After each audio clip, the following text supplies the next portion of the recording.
Bien, eh bien,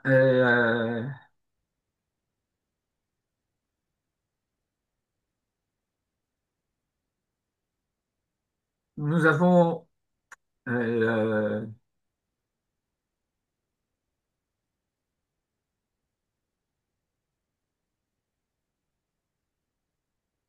les parachiotes Haremot et Kedoshim et nous allons étudier un passage euh, important, bien connu d'ailleurs, de la paracha de Kedoshim. Je voudrais aborder deux sujets en fait, un qui est au début de la paracha et un autre qui se trouve disons, au milieu de la paracha.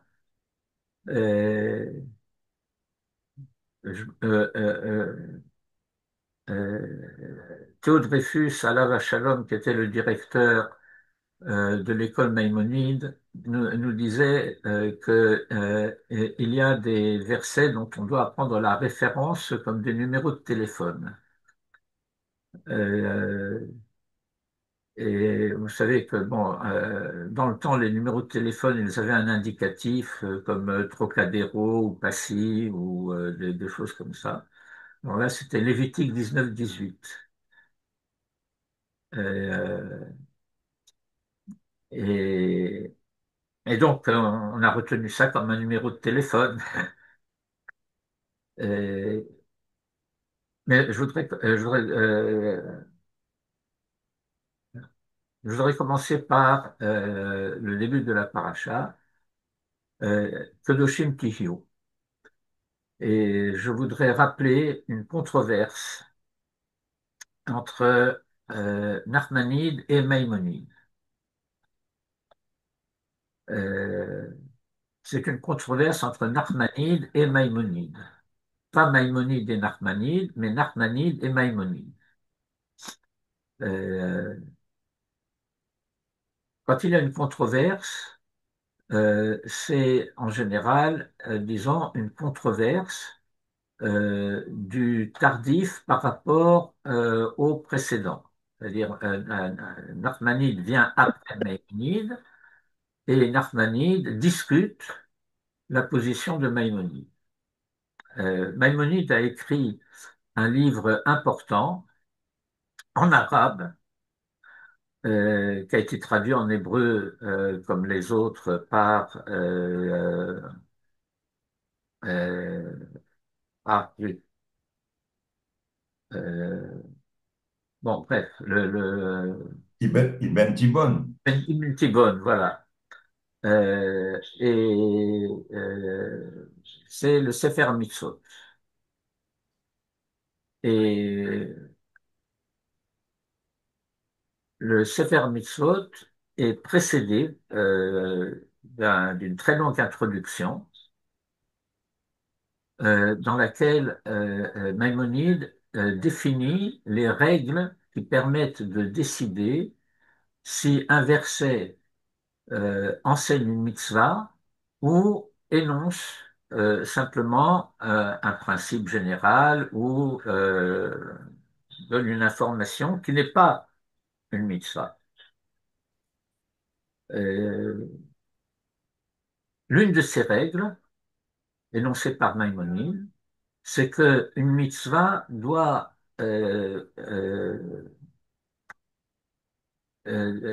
comment dire, euh, une mitzvah doit concerner une conduite spécifique, particulière et précise.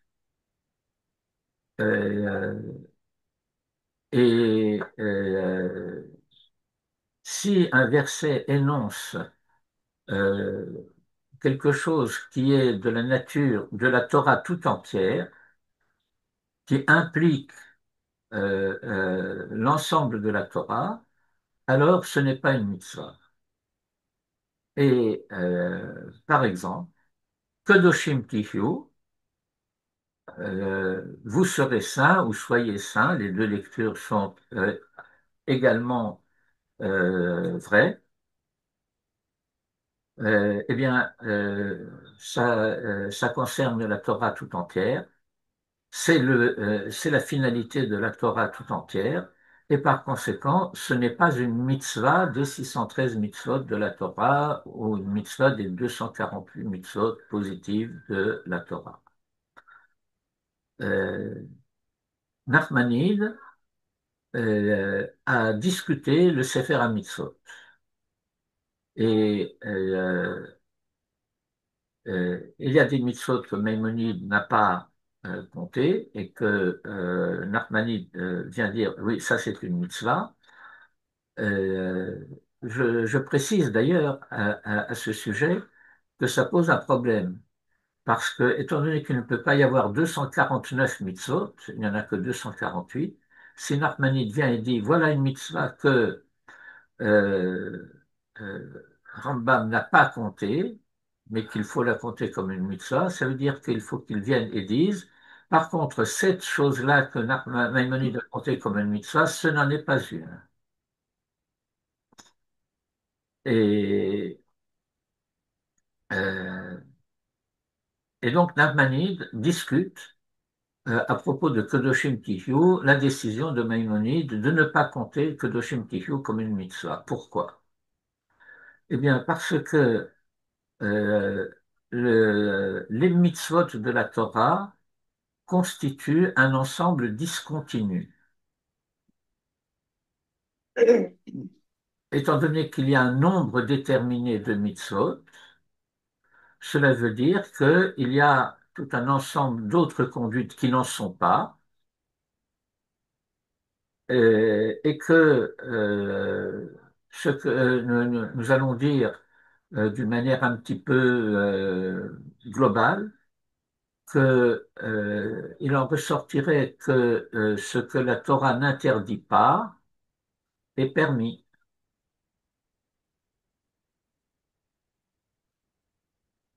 Or, dit Nachmanide, étant donné que euh, il y a un certain nombre de conduites qui ne sont pas explicitement défendues par la Torah, euh, mais qui sont inconvenantes, et que voilà que quelqu'un qui a géré d'une certaine manière, à qui on viendrait faire des reproches, répondrait d'ailleurs insolemment, euh, où c'est écrit que j'ai pas le droit. Alors la réponse, c'est que Doshim Tishu. Cela contrevient à l'injonction vous serez saint. Cela contredit le principe de la sainteté.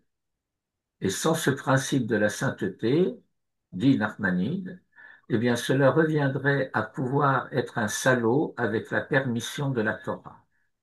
Naval Birshut Halacha ou Naval Birshut Torah.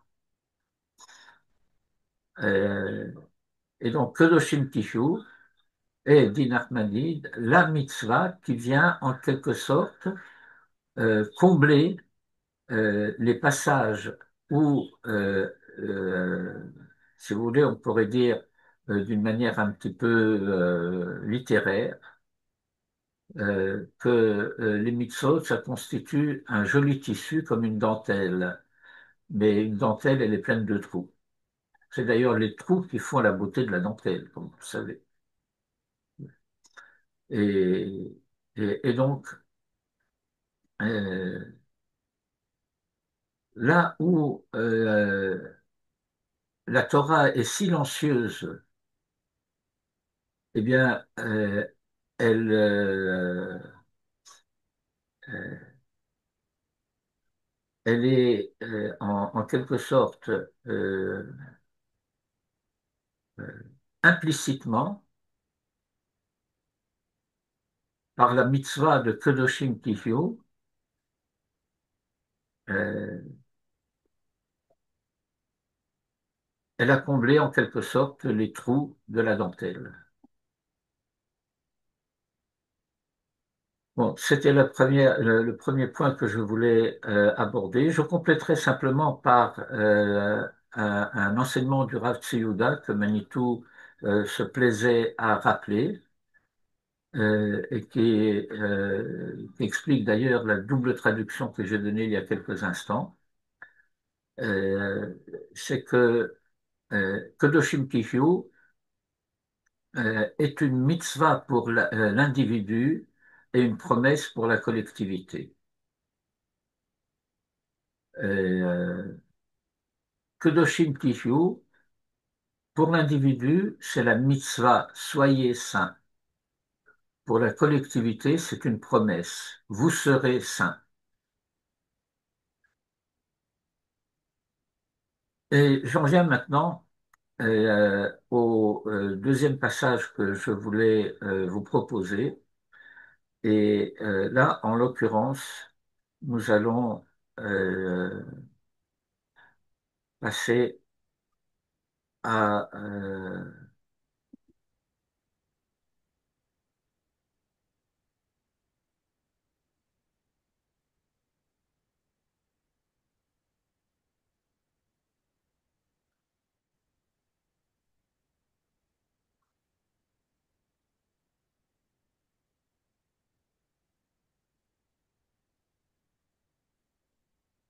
bon, évidemment, je ne trouve pas mon...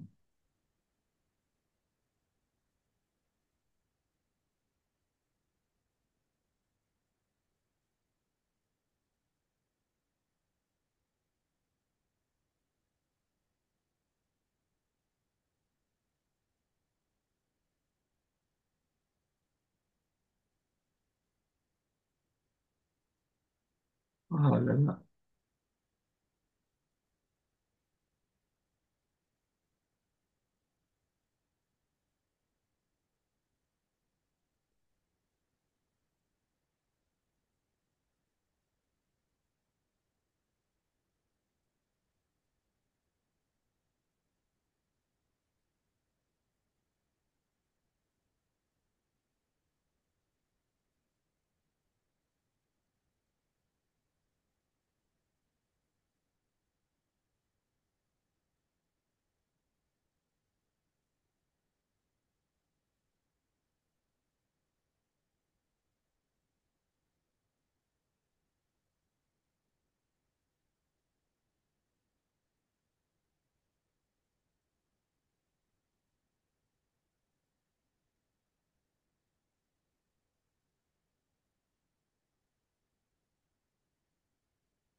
Voilà. Donc, nous allons commencer à lire à partir du verset 17 dans le chapitre 19. Lo tisna et achicha bilvavecha, kocheach tochiach et amitecha, velo tisa alav chet. Lo tikom velo titor et bene amecha, ve'ahavta le reacha kamocha, ani Hashem.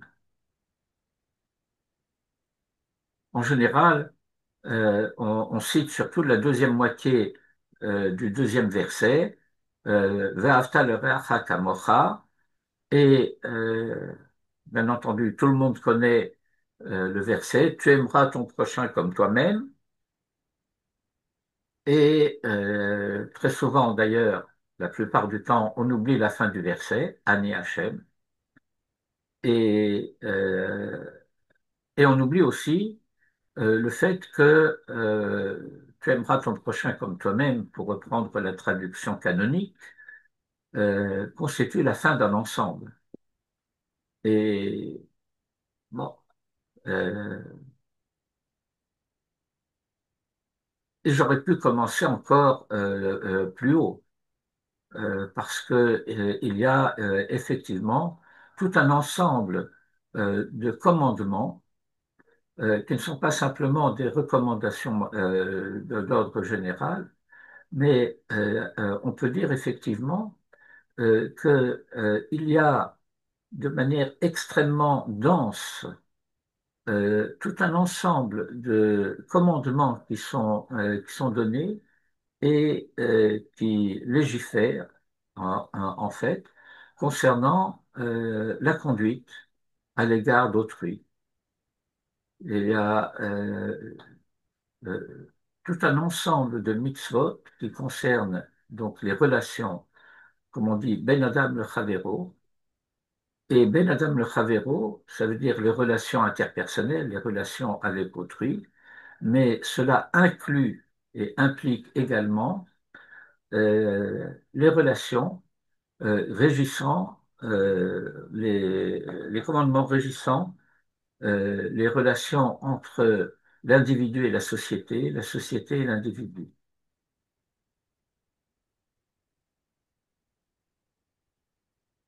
Par exemple, si je prends au verset 14 un peu plus haut, l'autre kalel cheresh, tu ne maudiras pas le sourd. Velifne hiver, l'otitel mirchol, tu ne placeras pas un obstacle sur le chemin de l'aveugle.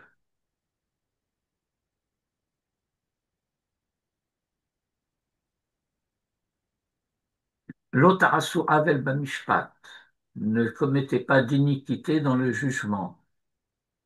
L'otissa penedal, tu ne favoriseras pas le pauvre. L'oteda penegadol, et je vais retraduire de la même manière, et tu ne feras pas faveur au grand.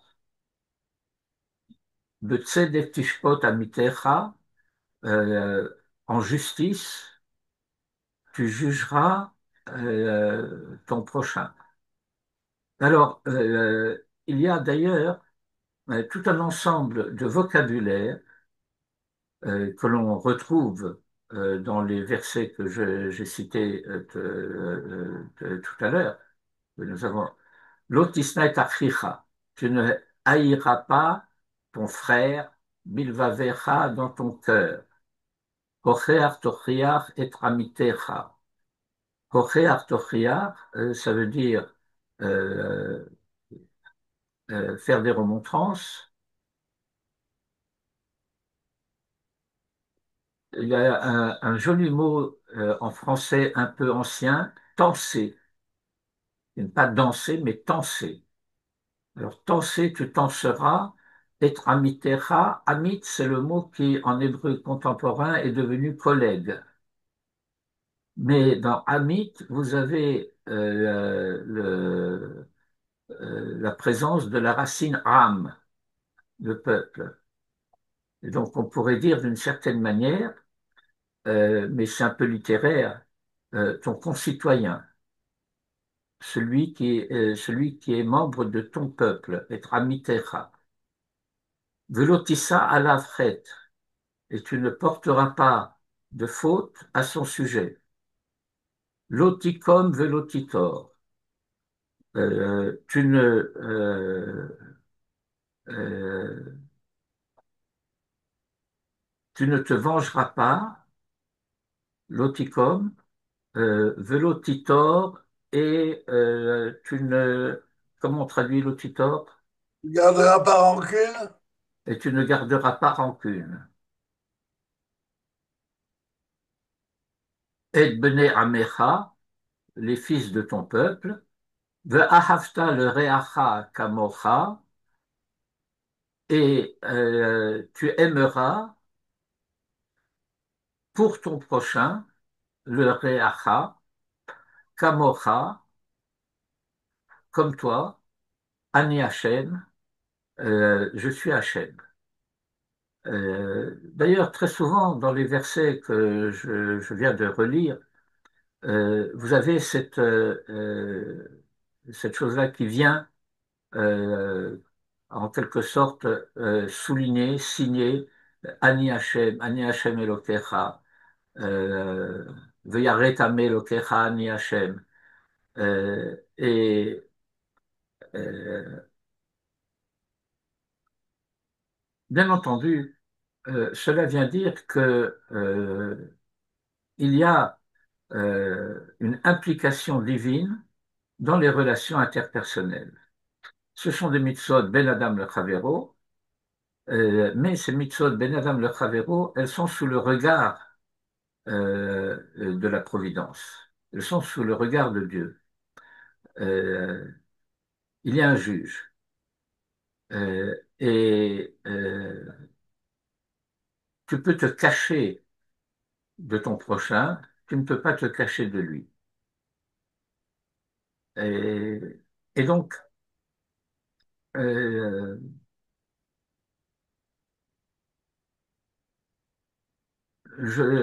j'élargirai peut-être un petit peu tout à l'heure cette dimension, tout en indiquant, sinon une difficulté, du moins un problème auquel il faut prendre garde.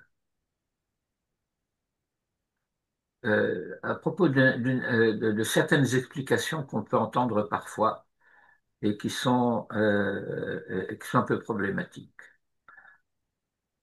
Et donc, voilà, il y a cet ensemble qui commence au verset 17, Lotisna et achicha bilvavecha.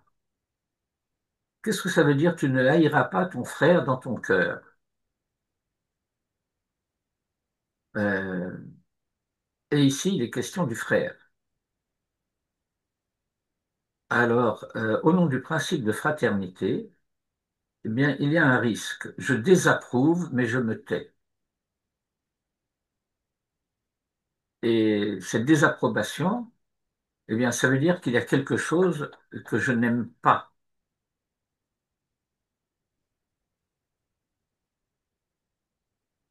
Et achicha, il y a toujours cette question qui se pose à propos de la particule et, qui, d'une manière générale, disons, introduit le complément d'objet direct. Mais et, ce n'est pas seulement le complément d'objet direct, c'est aussi une particule qui peut signifier avec. Par exemple, en hébreu contemporain, euh, Yitzhak et Yosef, ok, ben, c'est une association. Isaac et Joseph, ok, un tel et un tel. Et donc, on peut dire, Lotisna et Achicha, tu ne haïras pas, non pas ton frère, parce qu'on aurait pu dire simplement Lotisna Achicha, mais quelque chose qui est impliqué par ton frère. Lotisna et Achicha, ça veut dire il y a une certaine conduite de ton frère que tu désapprouves. Et que la Torah qui parle un langage vrai veut dire, eh ben, sa désapprobation, c'est le fait de euh, haïr. Et que ça veut dire en ton cœur, ça veut dire en silence. Alors pourquoi? Eh bien, parce que tu as l'obligation, hocher, tochiach et amitera. Bien, il faut en faire la remarque. D'ailleurs, euh, nous avons eu précédemment la paracha de Metzora. Et la paracha de Metzora a parlé du Lachon Hara. Et, et le Lachon Hara est très sérieusement mis en cause. Interdiction absolue du Lachon Hara. Eh bien, le Lachon Hara, ça consisterait à venir dire, ah ben, vous savez, un tel, ah, il se donne des airs d'eux, mais en réalité, voilà, je peux vous raconter que la Shonara. Et Et donc, oui, Bilba, Bilvavecha, est-ce que c'est pas parfois quelqu'un qui a un pouvoir de se contrôler peut haïr quelqu'un et absolument ne pas le montrer? eh bien, Ne pas le montrer. bien bien entendu, c'est interdit. Donc là, il y a une volonté d'aller au fond du cœur pour, j'allais dire, déraciner Non, c'est le fait de dire, voilà, si tu te tais, si tu te tais, eh bien, ça va empoisonner. Mhm. Ça sortira un jour. Non, c'est pas seulement que ça sortira un jour, mais c'est le fait que ça va empoisonner les relations. Mhm. Et puis, tu vas lui faire des sourires, et puis, c'est de l'hypocrisie. Exactement. Bon. Alors, on dit, voilà, tu as quelque chose à dire, eh bien, dis-le et répète-le, mais en privé. Ocheach tocheach et amitecha. Et il y a une discussion dans la halakha, puisque c'est Ocheach tocheach, et Ocheach tocheach, ça veut dire que c'est une conduite, on ne se contente pas de une fois ou deux fois, même 100 fois. Vous vous rappelez l'histoire, si tu vois l'âne de ton prochain qui ploie sous son fardeau, eh bien, Azov ta Azovimo, eh bien, tu l'aideras. Et puis une fois, et puis deux fois, puis 10 fois, 20 fois, 100 fois, il n'y a pas de limite. Alors, Ochea Torchiach et Amitecha, le Talmud va poser la question, il n'y a pas de limite. On dit la limite, elle est donnée par l'otissa à la fret. Que signifie l'otissa à la fret? Eh bien, euh, première lecture, si tu le hais dans ton cœur et que tu ne lui fais pas des remontrances, alors ça va mal tourner et tu emporteras la faute. L'otissa à la fret, ne te tais pas parce que lorsque ça va dégénérer, ça sera de ta faute. Ou du moins, tu emporteras aussi la faute. L'otissa à la fret. Deuxième lecture. Euh, Tu dois lui faire des remontrances, mais pas jusqu'au point qu'il te frappe. Parce que s'il te frappe parce qu'il est excédé par tes remontrances, alors tu auras provoqué une faute et tu seras responsable de la faute que tu auras provoquée. Et donc il y a une discussion dans le Talmud, euh, lui faire des remontrances jusqu'à ce qu'il te frappe et jusqu'au point où il risquerait de te frapper. Vous voyez que ça va loin. Lotissa la frais. Loticom velotitor et bene amecha. Tu ne te vengeras pas et tu ne garderas pas rancune. Et bene amecha, les fils de ton peuple. Ve'ahavta le reacha kamocha ani Hashem. Et je vais maintenant parler plus en détail de Ve'ahavta le reacha kamocha. Ve'ahavta le reacha kamocha. Eh bien, il y a un passage euh, du Talmud. Je vous en donnerai tout à l'heure la référence, je ne l'ai pas en tête immédiatement. Euh, Attendez, je vais.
Bon, voilà. C'est donc dans Nedarim,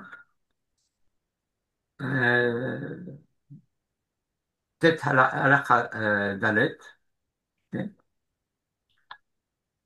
V'ahavta l'oreach kamocha, Rabbi Akiva Omer, Zehu klal gadol batorah. Et, euh, et par ailleurs, nous avons un- une discussion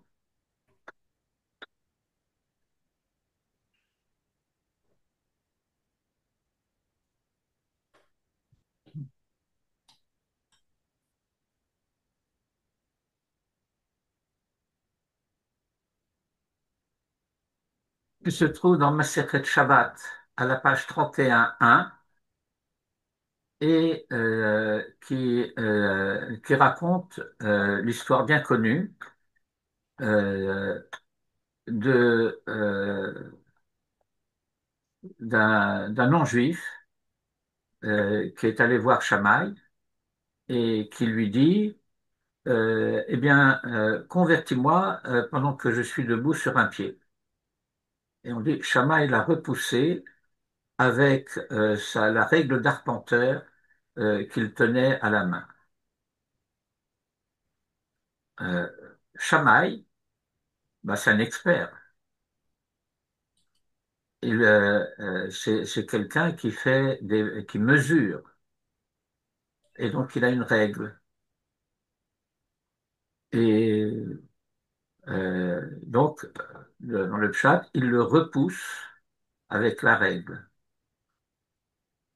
Alors, il va voir Hillel, et alors, on va quand même lire ce que la Gemara dit à propos de Hillel.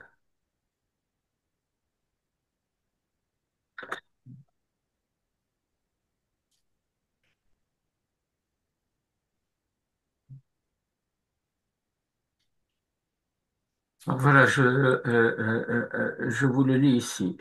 Balifne Hillel, il est venu devant Hillel, Gaïré, il l'a converti. Amarlo, et il lui a dit, de Alar Sané le Chavrach la Ta'avid, et je vous donnerai d'abord, non pas la traduction, mais l'équivalent proverbial en français. Ne fais pas à autrui ce que tu ne voudrais pas que l'on te fît. De Alar Sané, ce qui t'est haïssable, le Havrach à ton prochain, l'Otavid, ne le fais pas. C'est comme ça que l'on traduit, c'est comme ça que l'on comprend habituellement. Zohi kol haTorah, c'est là toute la Torah. Veidach, Perusha, et tout le reste, c'est son explication. Zil, Gemor, va, apprendre. Euh, Et donc, tu voulais avoir toute la Torah sur un pied, alors nous allons être aidés par le français. Parce que à la règle echad, vous pouvez l'entendre sur une seule règle.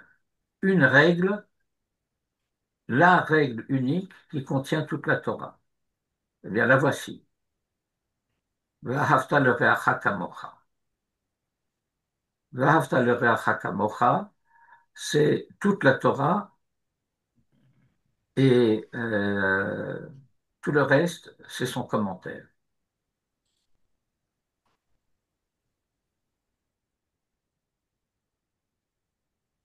Et vous allez avoir tout un ensemble de commentaires et d'analyses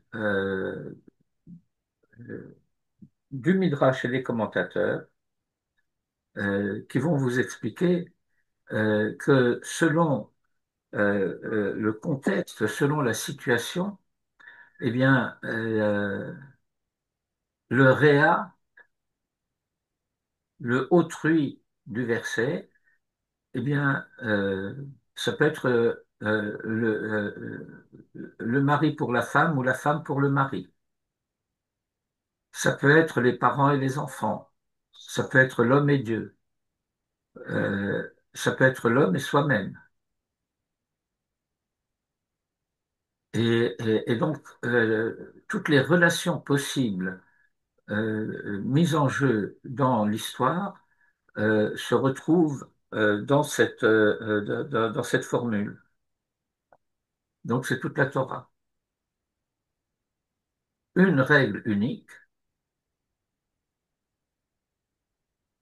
Et ici, eh bien, il faut bien comprendre que ce qui est en jeu, c'est précisément la difficulté de la relation avec le proche. Il n'y a aucun problème d'aimer le lointain. Il ne me gêne pas. Et donc, c'est l'amour universel, c'est une illusion. La difficulté, c'est le voisin de palier, c'est le collègue du bureau, euh, c'est le parent. Parce que précisément, c'est lui qui peut être un gêneur, c'est lui qui peut être un contestataire, c'est lui qui peut être euh, euh, un compétiteur. Et c'est donc par rapport à lui que la conduite a de l'importance.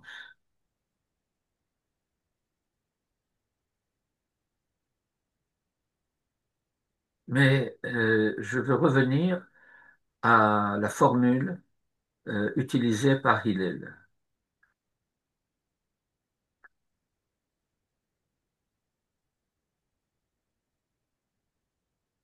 Bon, euh, tout le passage est en hébreu. Hein. מעשה בנוכרי אחד שבא לפני שמיים. אמר לו, גיירני על מנת שתלמדני כל התורה כולה כשאני עומד על רגל אחת. דחפו באמת הבניין שבידו. Tout cela, c'est du bel hébreu.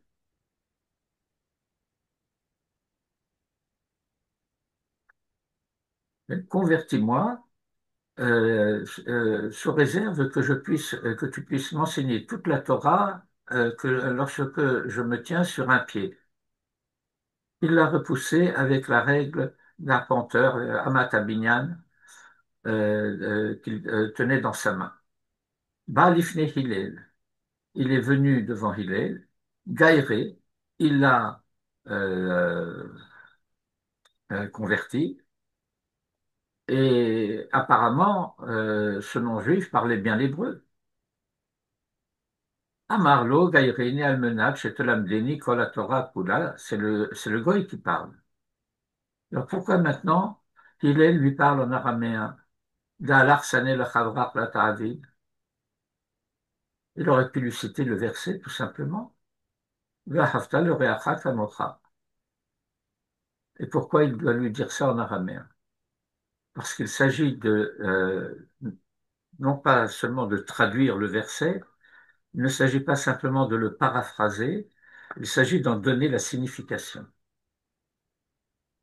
Alors pourquoi la traduction que j'ai rappelée tout à l'heure, qui est proverbiale en français, ne fais pas à autrui ce tu ne veux pas qu'on te fasse, oui, eh bien, c'est une traduction qui est fausse. C'est ça le proverbe en français, mais c'est pas ça le sens en hébreu. Pourquoi? Eh bien, tout simplement parce que si je comprends comme cela, c'est moi qui suis le critère de ce qu'il faut et de ce qu'il ne faut pas faire. Ce que moi je n'aime pas, je ne dois pas le faire à autrui. Et ce que moi j'aime, je dois le faire à autrui. Je peux le faire à autrui. Si lui, il n'aime pas.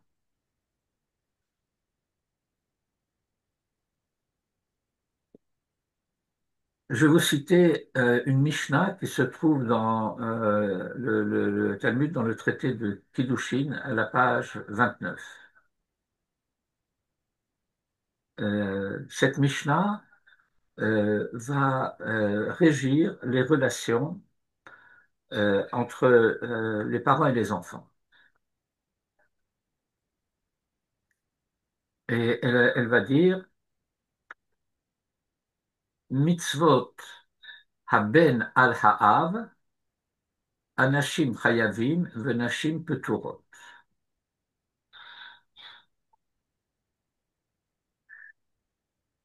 Alors, qu'est-ce que ça veut dire mitzvot haben al ha'av?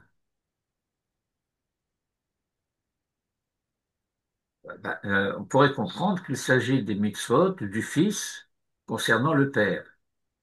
Et alors, les femmes en seraient exemptes? Ça ne marche pas. Mitzvot haben al ha'av, ça veut dire les mitzvot concernant le fils qui incombent au père. Comment? Les mitzvot concernant le fils qui incombent au père. Vous ne comprenez pas le français? Je ne comprends pas le sens. Vous ne savez pas ce que ça veut dire incomber à? Oui, je sais. Bon, alors il y a mes mitzvot qui concernent le fils qui m'incombent à moi en tant que père. Qu'est-ce qui n'est pas clair? J'arrive pas à avoir un exemple. Le circoncire, Ah oui.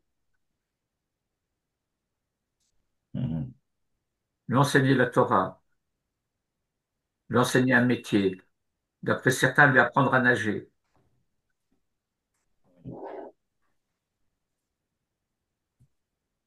Ok.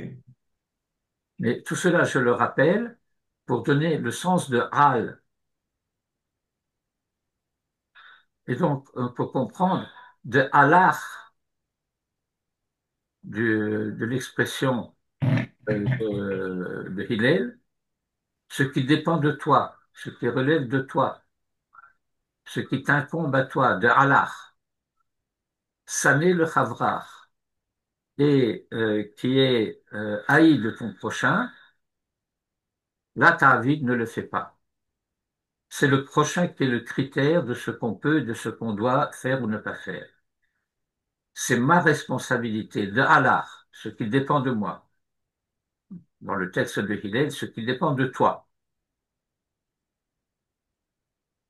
Si ça ne dépend pas de toi, ça ne dépend pas de toi, tu n'y peux rien.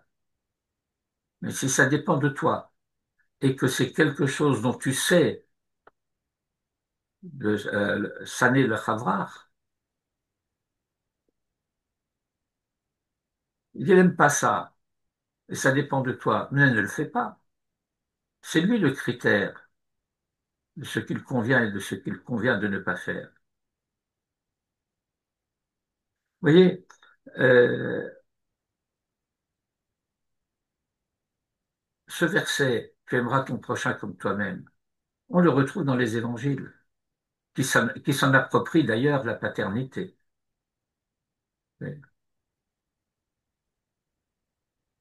Et parfois, on étonne certains amis chrétiens lorsqu'on leur dit, mais vous savez, ça se trouve déjà dans le Lévitique. C'est c'est pas lui qui est venu proposer cela, l'amour du prochain.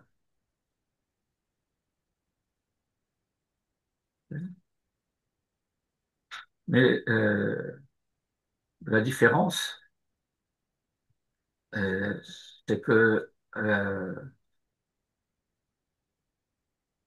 ça ne va pas donner de la part de la Torah, ça ne va pas donner lieu à un épanchement affectif. La question que le juif va poser, c'est on fait ça comment? C'est ça qui est important.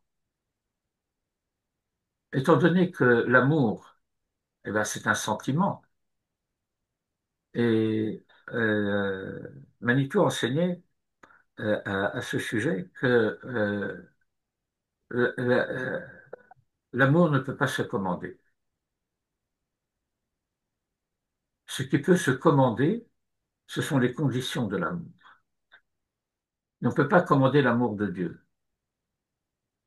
Mais on peut dire, quand tu aimes Dieu, c'est Bechol levavcha, Bechol nafshacha, Bechol modecha. Si ce n'est pas Bechol levavcha, Bechol nafshacha, Bechol modecha, alors ce n'est pas l'amour de Dieu. Et s'agissant du prochain, eh bien, c'est pas l'amour qui est commandé. c'est Kamorra.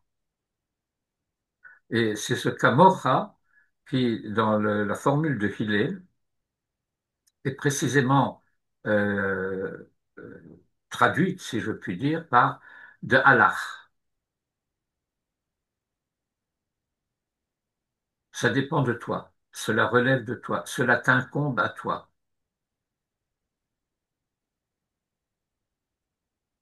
Et ça veut dire que euh, ma responsabilité est engagée.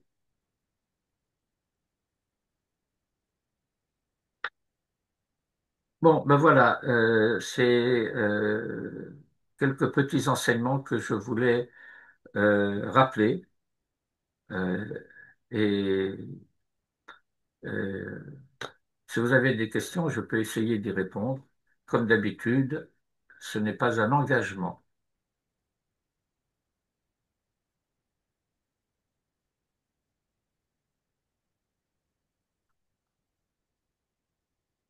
Des questions?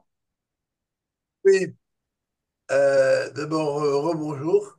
Re- Et euh, quand tu as dit tout à l'heure que le compte des mitzvot 248 et puis 365, celui-là, il est fixe.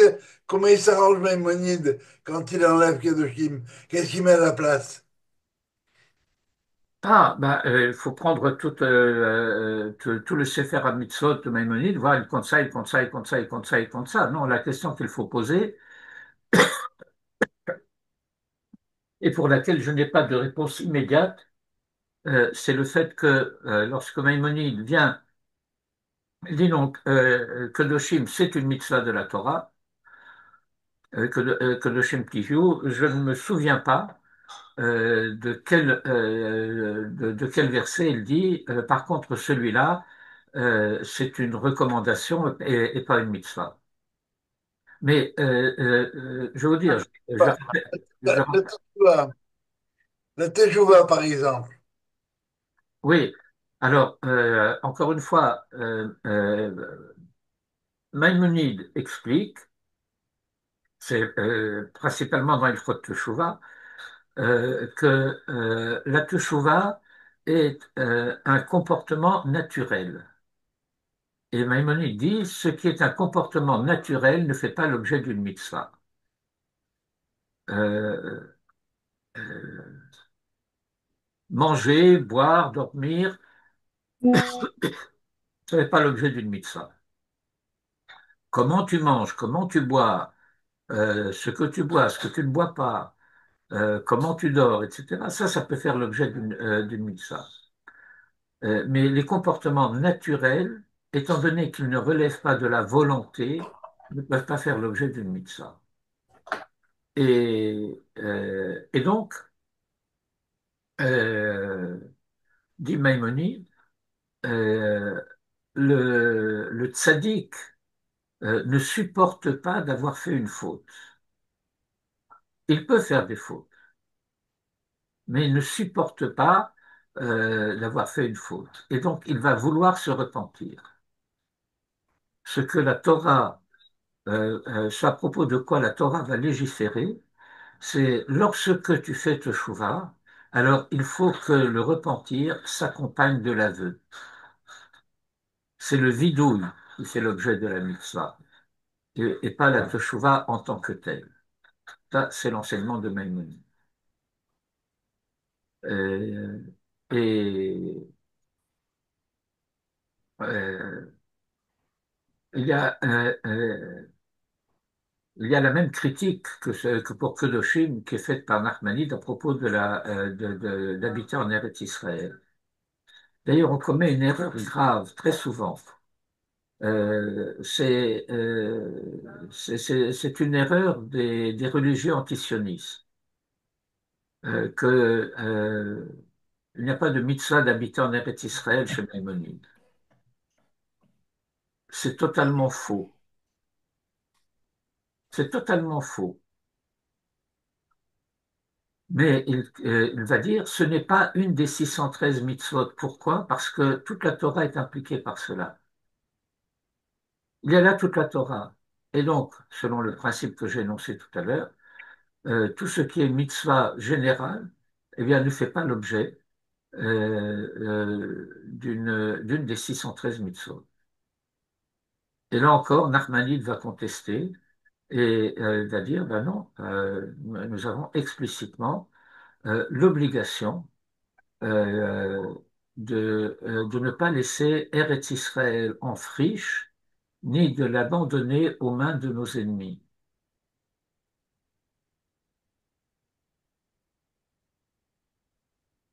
Mais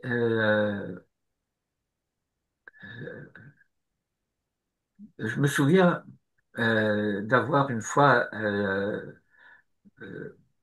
euh, je donnais parfois des cours le Shabbat dans une bête Knesset où il y avait beaucoup de touristes, disons, surtout anglo-saxons, américains, parfois britanniques, qui venaient passer les fêtes en Israël parce qu'ils avaient de la famille, etc. Moi-même, j'étais là-bas parce que je passais le Shabbat ou la fête chez ma sœur qui habitait dans le coin. Et donc, j'ai donné une fois un cours sur ce passage de Ktubot qui dit Kol Hadar Be'eretz Israël domé que yesh lo Eloka, le Kol Hadar Bechutz La'aretz domé que yesh lo Eloka. Vous savez, celui qui habite en Eretz Israël ressemble à quelqu'un qui a un Dieu, alors que celui qui habite en dehors d'Eretz Israël ressemble à quelqu'un qui n'a pas de Dieu. Tu veux dire comme quelqu'un qui est idolâtre. Enfin, tout ce passage-là. Et alors, il y a quelqu'un dans le Tzibourg qui dit oui, mais ça, c'est un midrash, c'est une agada, c'est pas. Alors, je dis mais excuse-moi, ce passage, il est introduit par Tanya. Tanya, ça veut dire on apprend dans une baraïta. Une baraïta, c'est un enseignement qui a l'autorité de la Mishnah. Il y a des raisons pour lesquelles Rabbi Yehuda Kadosh ne l'a pas mise explicitement dans la Mishnah, parce qu'il y a un autre enseignement qui est explicitement équivalent et qu'il a préféré.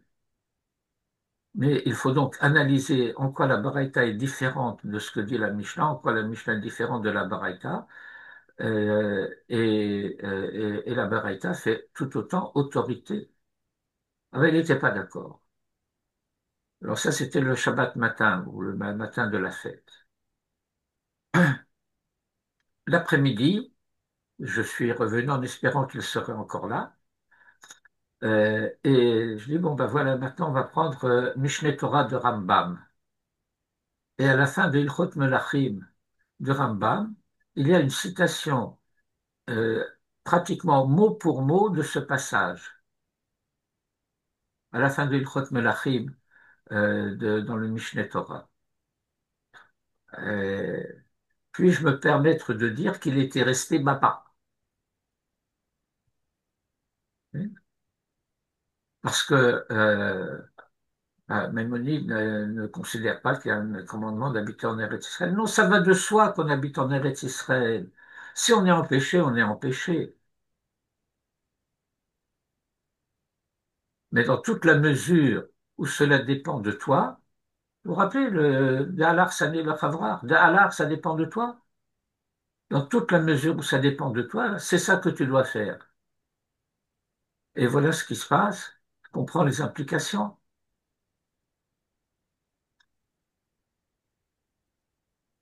Et donc Maïmonide considère que la normalité du juif, c'est d'être en Eretz Israël.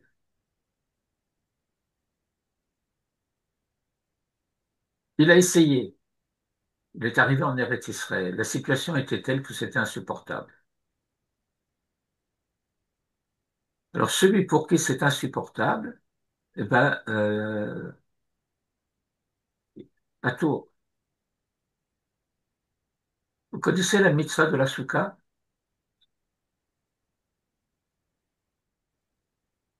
Oui,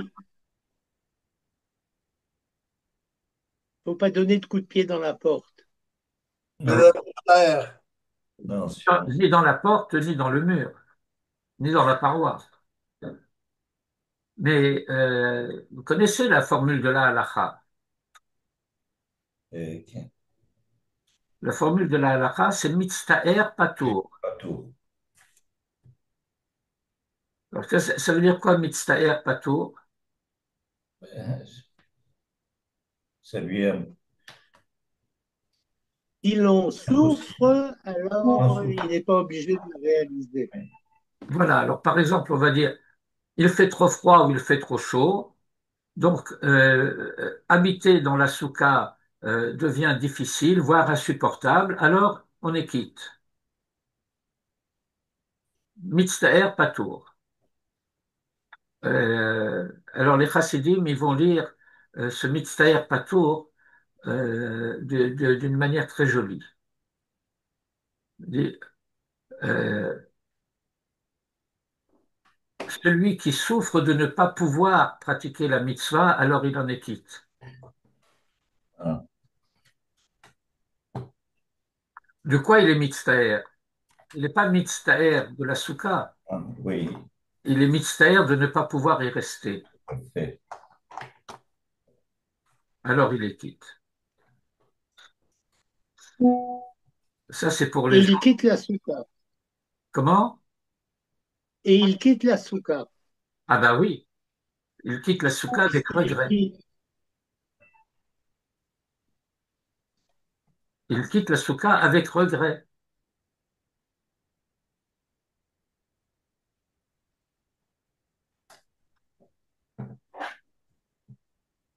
en fait, il n'est pas patour. On fait comme s'il était patour. Non, ça veut dire que euh, le regret dans la lecture chassidique, ok, Oui. le regret de ne pas pouvoir la pratiquer, c'est ça qui le rend quitte. Dans ce regret, c'est comme s'il l'avait, s'il le pouvait, il le ferait. Donc, euh, ça revient à cet enseignement très important qui dit que Kavana Tova, Kadosh Baruch Hu Metzarfa le Maaseh, que celui qui avait l'intention de faire quelque chose et qu'il en a été empêché, eh ben, on le lui compte comme s'il l'avait fait. Quand il s'agit d'avoir voulu faire quelque chose de bien. Et que quand il s'agit du mal, on ne lui compte pas, une mauvaise intention n'est pas comptée comme un acte. Très important. Euh, et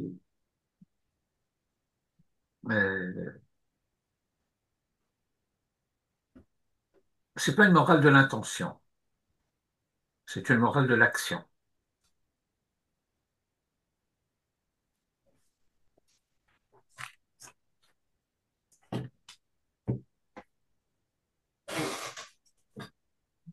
Voilà. Toda Rabba. Toda Dites- Jo, Ça, Rabat. Oui, j'ai j'ai une blague à te raconter. vas-y. Quand un homme est embauché dans un magasin de pompes funèbres, le problème pour lui, c'est de savoir s'il doit faire une période d'essai. Pas mal. C'est mignon. Ouais. Tu as écouté la blague, Pierre, sur la reine ou pas? rappelle-moi. Non, tu n'étais pas encore branché. C'est le gars qui visite un hôpital psychiatrique et il passe devant une chambre où il entend Rachel, Rachel, Rachel. Et il se tourne vers le directeur et lui dit, c'est quoi ça? Il lui dit, ben, c'est un bonhomme, le pauvre, il a perdu la tête parce que Rachel, elle a jamais voulu l'épouser. Il a fait tout ce qu'il a pu pour l'épouser et elle n'a rien voulu savoir. Donc il a perdu la tête. Il continue un peu sa balade et il entend encore Rachel, Rachel, il dit celui-là. Il dit celui-là, c'est celui-là qui a épousé Rachel. J'ai trouvé délicieuse cette blague-là, moi. euh, euh, Et-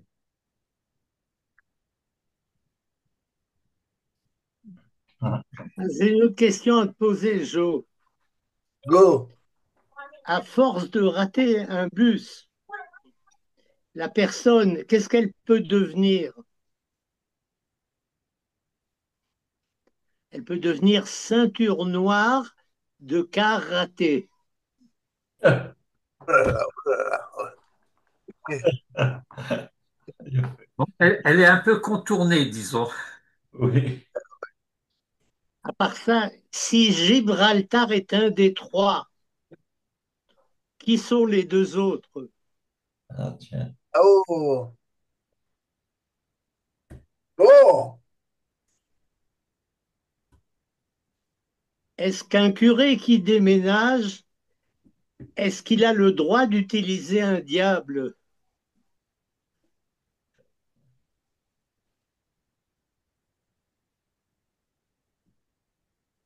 Tu sais ce que c'est un diable? Oui. Ouais, Jim. Vous connaissez l'histoire que Manitou racontait à propos de la femme du pasteur, Non. non?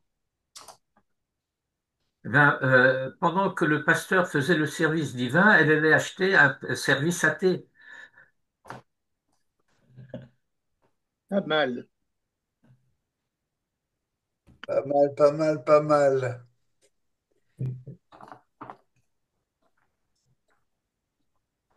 Est-ce que vous avez dans la liturgie de Shabbat Mincha, Tzidkatecha après la Hazara? Oui, Oui. Oui, Est-ce oui. que oui, oui, c'est- sauf s'il y a une fête dans la semaine qui suit. Exactement. Ah non, c'est pas là, c'est la semaine. Ça, c'est le lendemain. Si le jour même ou le lendemain, il n'y a pas de Tahanounim, on dit pas. Ma Oui, question, est-ce que Shabbat dernier, vous l'avez dit? Tiens. il me semble. Ah bon? Oui, moi, je Pourquoi? l'aurais pas dit. Et tu as rien dit? Ben, c'est Yom Ha'atzmaut, non, que je sache. Le Ah, cinquième.